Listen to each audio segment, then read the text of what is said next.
मेरा क्या कसूर 89 90।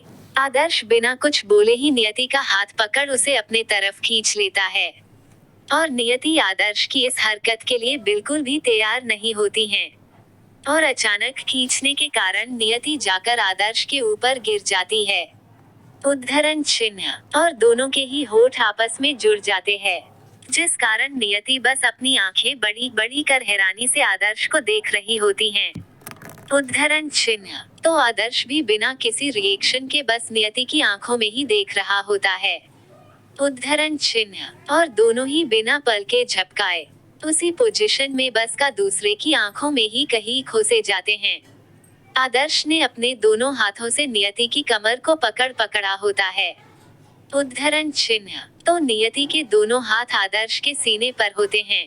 कुछ देर बेसे ही एक दूसरे की आंखों में देखने के बाद नियति को होश आता है और वो देखती हैं, उसके होठ अभी भी आदर्श के होठों से ही जुड़े हुए हैं।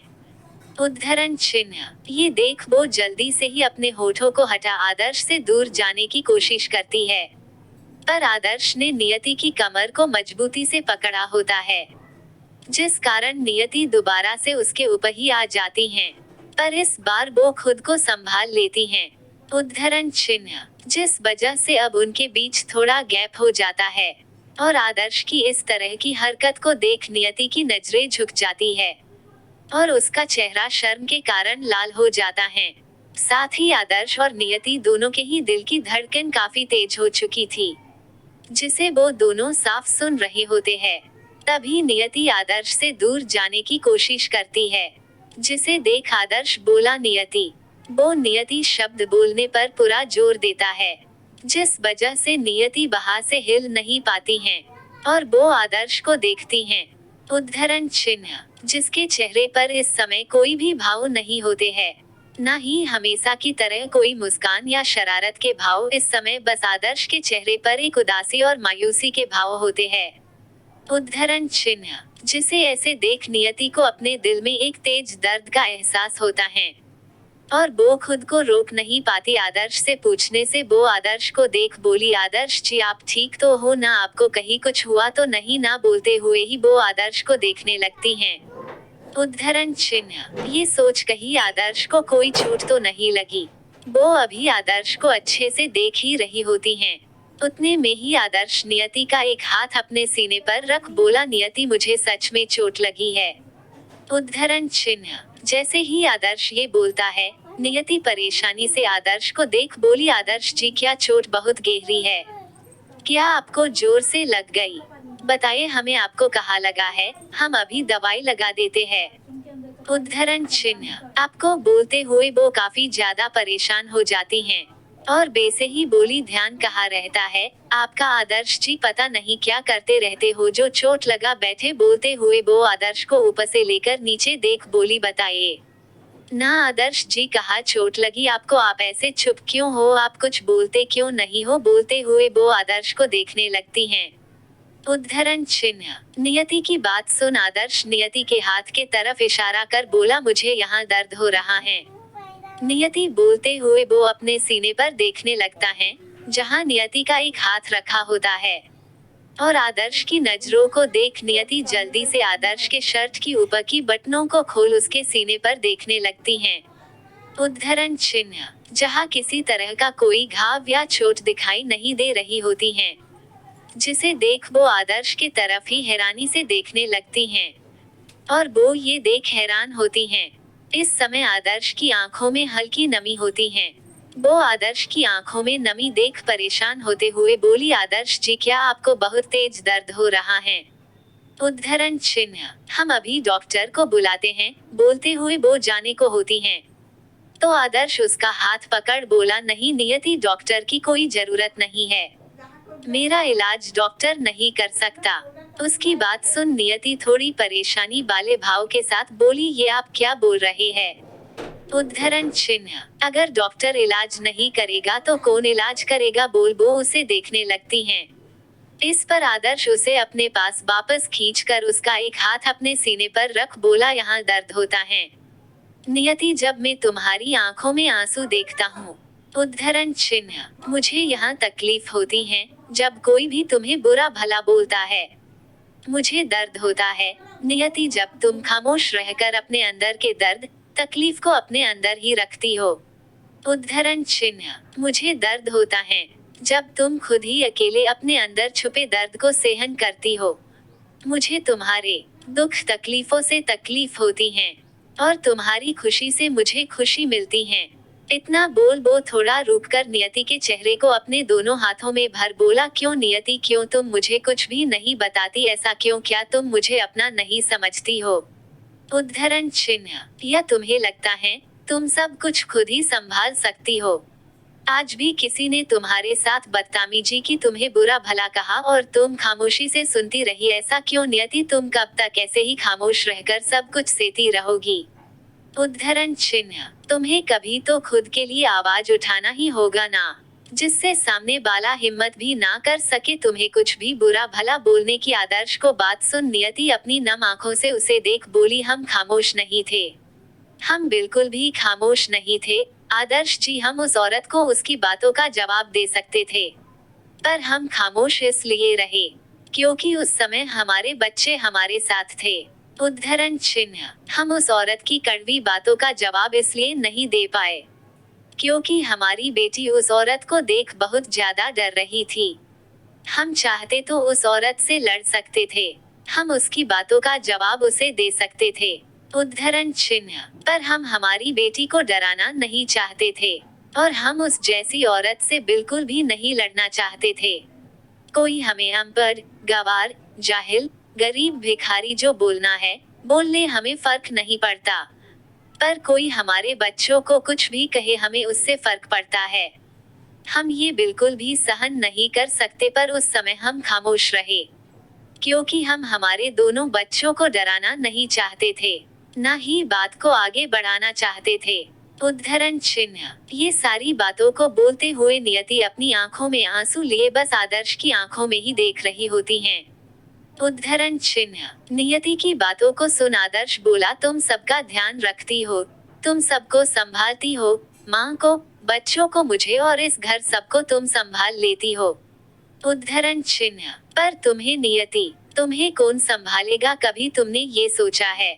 बोलते हुए वो नियति को एक सवालिया नजरों से देखता है, जिसे ऐसे देख नियति बोली, आपने ठीक कहा आदर्श जी, हम सबको संभाल लेंगे। उद्धरण चिन्ह हम हमारे इस घर को, माँ को, बच्चों को और यहाँ तक हम आपको भी संभाल लेंगे आदर्श जी, यहाँ तक हम आपके इस दिल को। बोलते हुए वो उसके सीने पर अपना हाथ रख बोली, हम आपके इस टूटे हुए दिल को भी दोबारा से जोड़कर उसमें वापस प्यार भर उसे भी संभाल लेंगे आदर्श जी। बोलते हुए वो उसकी आंखों में देखने लगती हैं। उद्धरण चिन्ह तो आदर्श बोला, और तुम्हें नियति, तुम्हें कौन? अभी वो बोल ही रहा था, उसकी बातों को काट नियति उसके होठों पर अपनी उंगली रख बोली, हमें संभालने के लिए आप है ना आदर्श जी, आप हमें संभाल लेंगे। उद्धरण चिन्ह हमें आप पर पूरा भरोसा है आदर्श जी, आप हमें हमेशा संभाले रखेंगे, आप हमें कभी भी टूटने नहीं देंगे। बोलते हुए ही वो आदर्श के गालों पर झुक कर किस कर लेती हैं और उसे देखकर बोली, आदर्श जी बहुत मुश्किल से हम संभले हैं। उद्धरण चिन्ह बहुत ज्यादा दुख दर्द सहने के बाद, अपना सब कुछ खोने के बाद हमने आपको, माँ को और हमारे दोनों बच्चों को पाया है आदर्श जी, अब हम कुछ और नहीं खोना चाहते। उद्धरण चिन्ह हम किसी से दूर नहीं हो सकते। बोलते हुए वो आदर्श के दूसरे गाल पर भी किस कर बोली, आदर्श जी आप कभी हमें खुद से दूर तो नहीं करोगे ना, आप कभी हमें छोड़कर तो नहीं जाओगे ना। बोलते हुए वो रोने लगती हैं। उद्धरण चिन्ह और रोते हुए ही बोली, हम आपसे दूर नहीं रह सकते आदर्श जी, हम आपसे बिल्कुल भी दूर नहीं रह सकते, हम किसी से भी दूर नहीं रह सकते, आप चारों ही हमारी पूरी दुनिया है। उद्धरण चिन्ह बोल वो उसके गले लग जाती है और नियति की बात सुन और पहली बार अपनी बीबी की किस पाकर आदर्श का दिल खुशी से झूम उठता है। उद्धरण चिन्ह वो और उसे ऐसा लगने लगता है जैसे एक साथ ढेर सारी तितलियां उसके पेट में डांस कर रही हैं। और वो भी आगे बढ़कर नियति को अपनी बाहों में भरकर बोला, मैं भी तुमसे दूर नहीं रह सकता नियति, ना कभी मैं तुमसे दूर जाने के बारे में सोच भी सकता हूँ। बोल नियति के माथे को चूम लेता है और दोनों बस एक दूसरे को अपनी बाहों में भरे बेसे ही बैठे होते हैं। तभी नियति अपना चेहरा आदर्श के सीने पर छुपा बोली, आदर्श जी हमें माफ कर दीजिए। उद्धरण चिन्ह, हमने आपके मेहनत से कमाए इतने सारे पैसे ऐसे ही खर्च कर दिए। बोल वो उदास हो जाती हैं, जिसे ऐसे उदास देख आदर्श हंसते हुए बोला, बुद्धू मेरे लिए वो पैसे कोई मायने नहीं रखते हैं। उद्धरण चिन्ह, और बेसे भी तुमने अपने बच्चों के ऊपर से उतार उन्हें उस लड़की पर फेंका है, तो तुम्हें उदास होने की या पछताने की कोई जरूरत नहीं है। तुम्हारा पति एक महीने में उससे ज्यादा कमा लेता है, तो तुम्हें पैसों को लेकर कभी भी परेशान होने की कोई जरूरत नहीं, समझी तुम इतना बोल वो उसे और भी टाइट हग कर लेता है। उद्धरण चिन्ह, और आगे बोला, बेसे तुम चाहो तो उन पैसों के बदले मुझे कुछ दे सकती हो, जिसे सुन नियति उसे हैरानी से देखने लगती हैं। इस पर आदर्श नियति की नाक खींच बोला, तुम्हारी ये मुस्कान, तुम मुझे अपनी ये मुस्कान दे सकती हो क्योंकि मैं तुम्हें हर पल बस खुश और मुस्कुराते हुए ही देखना चाहता हूँ। उद्धरण चिन्ह, अपने पति की बात सुन नियति मुस्कुरा देती हैं। तो आदर्श शरारती अंदाज में बोला, बेसे नियति तुम्हें नहीं लगता तुम मेरे साथ कुछ गलत कर रही हो? आदर्श की बात पर नियति उसे सवालिया नजरों से देखने लगती हैं। तो आदर्श बोला, यही तुम अपने बेटे को तो उसके लिप्स पर किस देती हो और अपने पति को बोलते हुए वो अपने एक हाथ से नियति के गाल से हिलाने लगता है, जिस कारण नियति मदहोश होने लगती हैं और उसकी आंखें बंद होने लगती हैं। पर किसी तरह खुद को संभाल वो बोली, आदर्श जी अंश हमारा बेटा है और वो अभी छोटा है तो हमें उसे किस कर सकते हैं, और वैसे भी अंश के लिप्स बहुत ही सॉफ्ट है, जिन्हें देख हमारा मन हमारे ही बेटे को किस करने का होता है, तो हम क्या करें? वैसे यहाँ कोई गलत ना समझे, एक माँ अपने छोटे बच्चे के होठों की किस्सी ले सकती हैं, तो अपने दिमाग में कुछ भी उल्टा ना सोचे।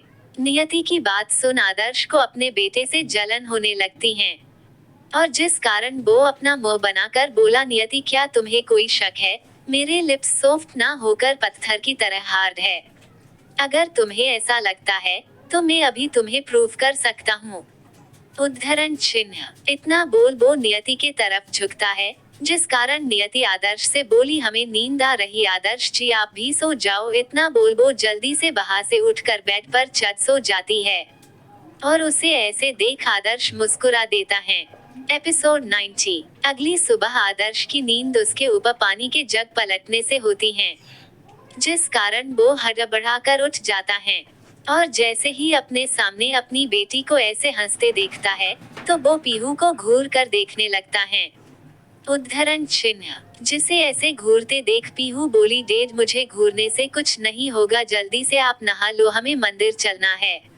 मोम तैयार हो गई है और वो अंश को तैयार कर रही हैं।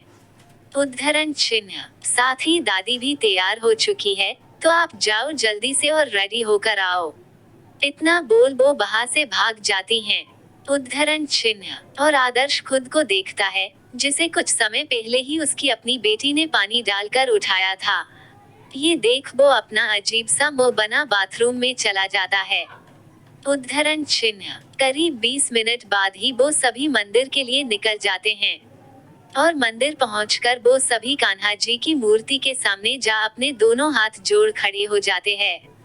नियति अपने दोनों हाथ जोड़ भगवान से बोली, कान्हा जी बड़ी ही मुश्किल के बाद हमारे जीवन में खुशियों ने दस्तक रखी हैं, और हमें आदर्श जी जैसे इतने अच्छे और समझदार पति मिले हैं, साथ ही इतने प्यारे बच्चे और सास के रूप में एक माँ हमें मिली है।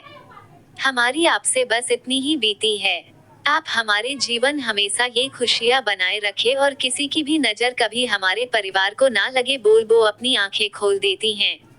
आदर्श भी अपने मन में बोला, भगवान जी किस्मत से आपने मुझे नियति जैसी इतनी अच्छी और सच्ची पत्नी दी है। अब मुझे आपसे कुछ और नहीं चाहिए, बस आपसे इतनी ही बीती है, आप हमेशा नियति और मेरा साथ बनाए रखे। इतना बोल वो भी अपनी आंखें खोल लेता है। तभी मंदिर के पंडित भी वहां आ जाते हैं। उद्धरण चिन्ह, जिन्हें देख नियति अपने हाथ में पूजा की थाल दे पंडित जी से बोली, पंडित जी हमें हमारे दोनों बच्चों के नाम से पूजा करानी है। जिसे सुन पंडित जी उस थाल को लेकर दोनों बच्चों का नाम पूछते हैं, तो नियति उन्हें दोनों का नाम बता देती हैं। उद्धरण चिन्ह, जिसके बाद पंडित जी दोनों बच्चों के नाम की पूजा करा देते हैं।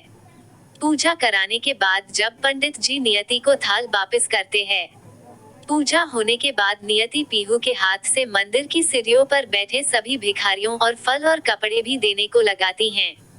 और वो सारे लोग पीहू को आशीर्वाद भी देते हैं, उद्धरण चिन्ह। और फिर वो लोग वहां से घर के लिए निकल जाते हैं, क्योंकि नियति को घर जाकर अपने बेटे के लिए खाना भी तो बनाना था। जैसे ही नियति अपने परिवार के साथ वहां से निकलती है, वैसे ही वहां पर एक दूसरी गाड़ी आकर रुकती है और उससे मोनिका एक बहुत ही सुंदर गाउन पहनी बाहर निकलती हैं, उद्धरण चिन्ह। और मंदिर में जा भगवान के सामने हाथ जोड़ बोली, भगवान जी मैं कभी भी आपके पास नहीं आई, क्योंकि जो भी मैंने चाही वो मैंने आसानी से पाली। पर आज मैं आपसे बस इतना ही मांगने आई हूँ। मैं वापस से अपने पुराने पति और अपने बच्चों के पास वापस जाना चाहती हूँ। और मुझे तो ये भी नहीं पता मेरे बच्चों के नाम क्या है और वो दिखते कैसे हैं, उद्धरण चिन्ह। जब वो मुझे देखेंगे तो वो कैसे रिएक्ट करेंगे इतने समय बाद अपनी मोम को देखकर, मुझे नहीं पता, पर मैं आपसे बस इतना ही चाहती हूँ, उद्धरण चिन्ह। मेरा पुराना पति मुझे अपना ले और वो मुझे वापस से अपनी जिंदगी में शामिल कर ले, क्योंकि मुझे पता है मेरा फ्यूचर उसके साथ ही सेट है। इतना बोल वो भी वहां से निकल जाती हैं, उद्धरण चिन्ह। घर पहुंचकर नियति सबसे पहले किचन में चली जाती है और नियति आज काफी ज्यादा खुश नजर आ रही होती हैं और उसे इतना खुश देख बाकी सब भी खुश होते हैं। पीहू अपने डेड को देख बोली, डेड आज मोम कितनी ज्यादा खुश है, उद्धरण चिन्ह। और मोम ऐसे खुश होती हैं तो कितनी प्यारी लगती हैं, है ना डेड, बोल वो आदर्श को देखने लगती हैं। तो आदर्श भी पीहू के सर पर प्यार से हाथ फेर बोला, हाँ बेटा, आपकी मोम जब ऐसे मुस्कुराती है तो वो बहुत ही ज्यादा प्यारी लगती हैं, उद्धरण चिन्ह। आदर्श की बात सुन उसकी गोद में बैठा अंश खिलखिला के हंस देता है, जैसे वो भी अपने डेड से बोल रहा हो, डेड आप बिल्कुल सही बोल रहे हो।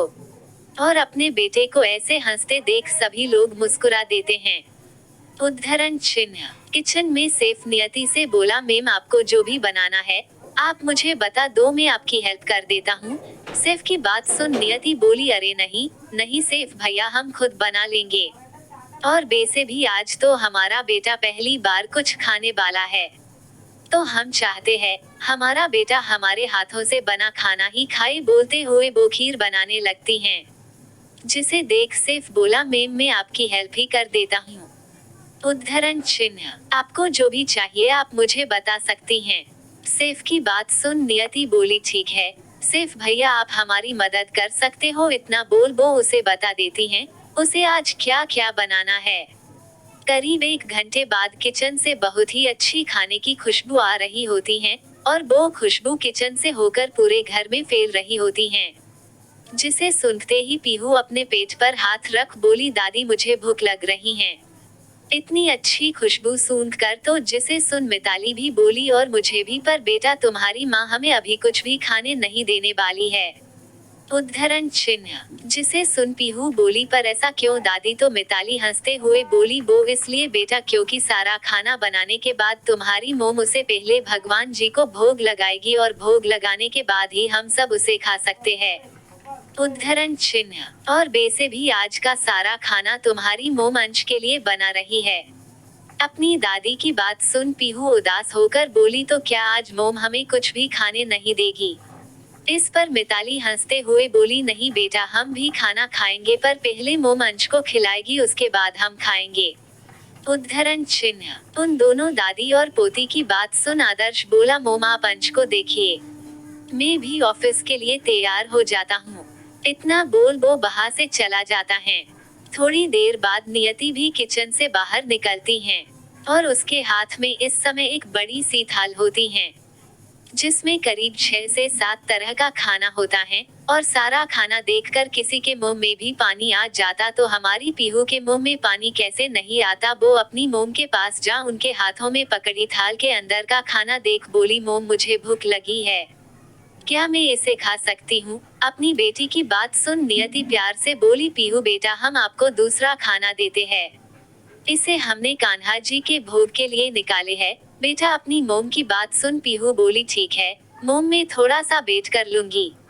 अपनी बेटी की बात सुन नियति उसे अपने साथ मंदिर में ले जाती हैं और उस खाने को भगवान की मूर्ति के सामने रख देती हैं।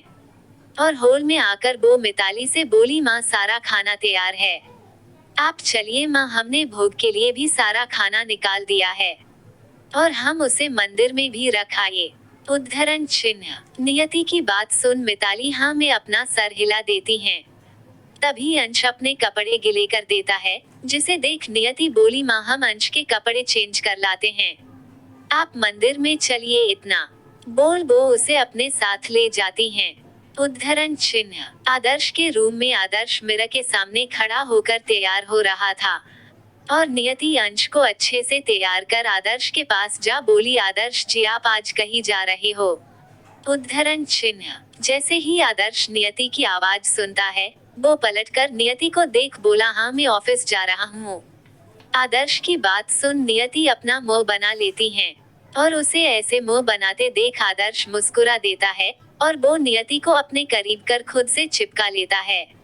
उद्धरण चिन्ह। साथ ही नियति की कमर पर अपने दोनों हाथ लपेट बोला, क्या हुआ मेरी नियति को? मुझे ऐसा क्यों लग रहा जैसे मेरी नियति मुझसे नाराज है? उद्धरण चिन्ह। आदर्श की बात सुन और आदर्श के ऐसे अचानक खींचने से नियति के दिल की धड़कन तो बढ़ती ही है, साथ ही नियति के गाल हल्के गुलाबी भी हो जाते हैं, जिसे ऐसे देख आदर्श को नियति काफी ज्यादा प्यारी लगती हैं। उद्धरण चिन्ह। और आदर्श कुछ बोलता उससे पहले ही नियति अपनी दोनों बाहों को आदर्श के गर्दन पर लपेट उसके और भी करीब जाकर उसकी आंखों में देख प्यार से मुस्कुराकर बोली, आदर्श जी हम चाहते हैं। उद्धरण चिन्ह। अगर आपके पास आज कोई जरूरी काम ना हो तो आप आज घर पर ही रुक जाइए ना। क्या आज आप हमारे लिए घर पर नहीं रुक सकते? बोलते हुए वो अपने पैर की उंगलियों पर खड़ी होकर आदर्श के गालों पर किस कर देती हैं। उद्धरण चिन्ह। और नियति के ऐसे किस करने से आदर्श के फेस में एक बड़ी सी मुस्कान आ जाती है और उसे एक अलग ही खुशी महसूस होती है। ये दूसरी बार था जब नियति ने खुद से ही उसे किस किया था और वो भी नियति को खुद से एकदम चिपका कर बोला, क्या बात है नियति, आज तुम्हें अपने पति पर बड़ा प्यार आ रहा। बोलते हुए वो नियति के चेहरे को अपने एक हाथ से पकड़ लेता है। उद्धरण चिन्ह। और उसके ऐसे पकड़ने से नियति के पहले से लाल हो चुके गाल और भी ज्यादा लाल हो जाते हैं और वो अपनी नजरें झुकाकर बड़ी ही मासूमियत के साथ बोली, आदर्श जी क्या आज आप आपका सारा दिन हमारे लिए नहीं निकाल सकते? उद्धरण चिन्ह। क्या आज आप हमारे साथ नहीं रह सकते? बोलते हुए वो ब्लश कर रही होती हैं और नियति को ऐसे ब्लश करते देख आदर्श उसका चेहरा अपने दोनों हाथों में भर बोला, तो मेरी पत्नी चाहती हैं आज मैं उसके साथ रहूं और अगर मैं अपनी पत्नी के साथ रहता हूं तो उसके बदले में मुझे क्या मिलेगा? बोलते हुए वो अपनी एक उंगली से नियति के होठों को सहलाने लगता है। उद्धरण चिन्ह। और उसके ऐसा करने से नियति सिहर उठती हैं, पर वो खुद को संभाल आदर्श की आंखों में देख बोली, आदर्श जी आप जो भी चाहोगे आपकी नियति आज आपको वो सब देगी। बोल वो अपनी पलकें झुका लेती हैं और इस समय उसके गाल और कान पूरी तरह से लाल हो चुके थे, जिसे देख और उसकी बातें सुन आदर्श को उस पर प्यार आने लगता है।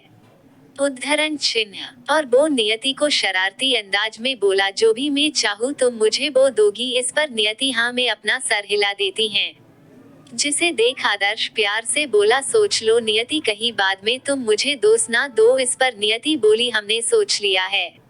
उद्धरण चिन्ह। आदर्श जी हम हमारे इस रिश्ते में एक कदम आगे बढ़ना चाहते हैं, क्या आप इसमें हमारा साथ दोगे? आदर्श जी बोलते हुए वो उसे प्यार से देख रही होती हैं और नियति की बात सुन आदर्श को अपने अंदर एक अलग ही खुशी होती है। उद्धरण चिन्ह। और वो आगे बढ़कर उसे अपने गले से लगा लेता है और उसके गले लगाते ही नियति भी उसे कसकर अपनी बाहों में भर लेती हैं और थोड़ी देर वैसे ही रहने के बाद आदर्श नियति को खुद से दूर कर उसके चेहरे को अपने हाथों में भर उसके होठों पर किस करने वाला होता है, जिसे महसूस कर नियति अपनी आंखें बंद कर लेती हैं और उनकी किस होने ही वाली होती हैं। तभी एक आवाज उन दोनों को वापस अपने होश में लाती है।